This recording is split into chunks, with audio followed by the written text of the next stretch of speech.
Hello everyone, today is I'm making a Filipino dish they called sinigang. So ito muna yung ating mga ingredients. Meron tayong onion at saka ginger. Ito yung ating tilapia. So ang gagawin ko ngayon, ilagay ko muna ang ating tilapia. Ayan. Papakuluan po natin siya ng suka mga idol. Ayan. Lagyan natin siya muna ng suka. Baka naman nagtataka kayo kung bakit ko nilalagyan muna ng suka. Kasi ito yung perfect na pagluluto ng isda. Din tayong salt. Ayan. Ito nyo kasi malalasahan yung lasa ng ating isda na napakasarap po. So ayan, iluluto mo lang muna natin. Mamaya natin lagyan ng tubig. Lalagay na din tayo ng kaunting chili. So, ayan, takpan natin. So, ayan, ito na nga siya kumukulo. Yan kasi ay para malasahan natin yung texture at yung ating masarap na isda. Ito yung isang kutsa muna natin sa suka bago natin lagyan ng tubig.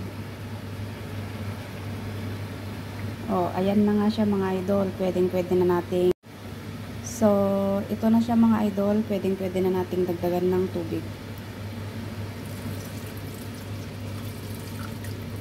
So, yan na po ang ating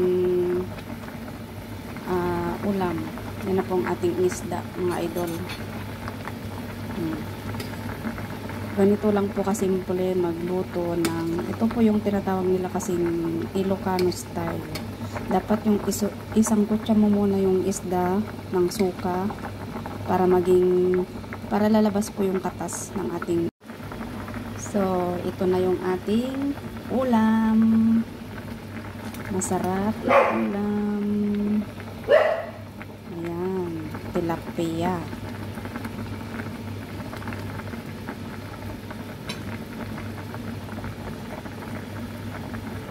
Yan na siya.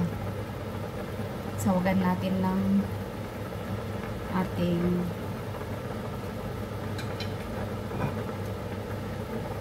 pechay. Meron po tayong pechay. Pechay.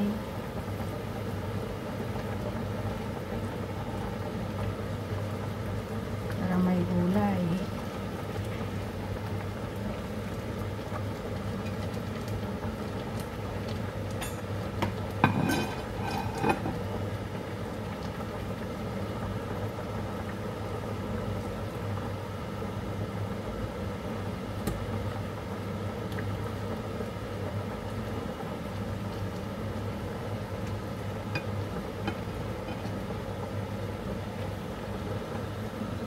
Siya.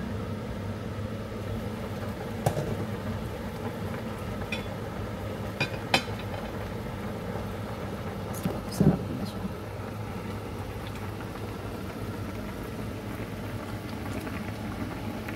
Tilapia.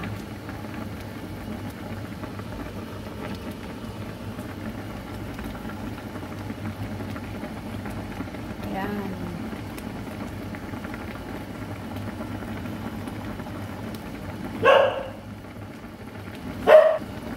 Wow, sarap.